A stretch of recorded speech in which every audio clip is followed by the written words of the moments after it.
A few years back on this day, I was on I-95 going from Miami to Fort Lauderdale to come back to PA.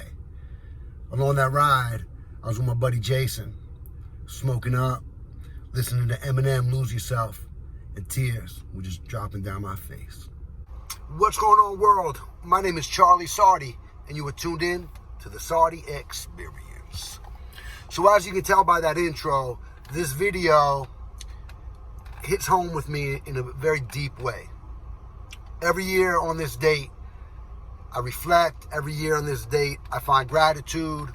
Every year on this date, it's like a birthday to me in a sense, you know? So why am I making this video for you today? Many of you know my Miami story. Many of you know my history with what I've been through. But why am I starting this video out on I-95? Why am I starting it on I-95? Why am I taking you where I'm smoking up and I got tears running down my face? I surrendered. I'm making this video and sharing where I needed to surrender to get where I needed to be. And that's what I hope you take through this. And by the end of the video, find an area in your life where you need to surrender. You need to stop trying to change it. You need to stop trying to fix it. And you can just surrender and stay on your path. So the very simple summary of my time in Miami, when I moved there, I had the connections. I moved there with $700. I had people that were doing good things, and they were bringing me right in. They had me interviewing for a job at the Sky Bar. Everything was all good. The problem was, 3 days into that trip, that $700 got spent at the strip club. Yeah, I left with 2 of the strippers, but by the time I got home, that $700, and I had $0, that was gone.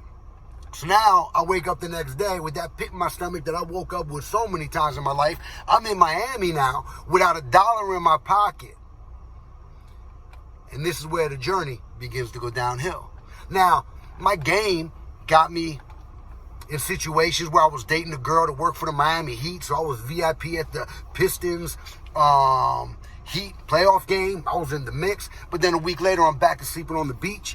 It went up and it went down. It went up and it went down. So I was smoking up. I was drinking. But I got introduced to a drug down there that I started getting fucked up on. Excuse my language. I started getting messed up on. And that is where the surrender really began without me realizing it. So I came across this guy named Jason who I met. He also worked at the Sky Bar. He wound up being my savior, man. He's the one that brought me in with his people, got me away from the drugs, got me cleaned up a little bit, and got me thinking fresh to the point where I was like, you know what? I got to surrender. I got to go home. And I got to start fresh. A story down there, we were sitting there, and this is when I made my decision. We're smoking up, and in Miami, if you look across the water, they got these houses with like red roofs, like Shaquille O'Neal, like big time people live in these joints. And we're smoking up. And I was down there doing music and freestyling and spoken word and things like that. And I looked at him, I was like, Jay, I don't want to make music no more, man. I want to be a trainer. That day, I surrendered. And without Jason's assistance, without Jason bringing me in and showing me like a safe environment at that point, I would have never been able to do and move back home and create what I've created. My soul searching was done at that point.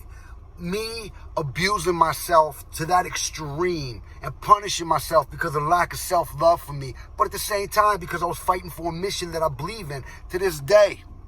But now I go about it differently. So the surrender and the intervention from Jason to get me to I-95, to get me to Fort Lauderdale, to get me to come home, open a gym, become a trainer, become a motivational speaker, get on this video and give it to you and share with you all my experiences, all my pain, all my things that I've lost in my life so you don't have to go through it. I know no matter what anyone goes through, there's always a nucleus of commonality that we can relate to. So I moved there with opportunity, I pissed it away, and then I met a friend that will be in my life forever. So the moral to the story is, and what I want you to take from this, sometimes we got to surrender to win. Do you want to be right or do you want to be happy? We have to surrender to win at certain times. I hope you found value in that video, and I encourage you to take a piece of it and implement it into your life today. You tuned into the Saudi Experience. Be the best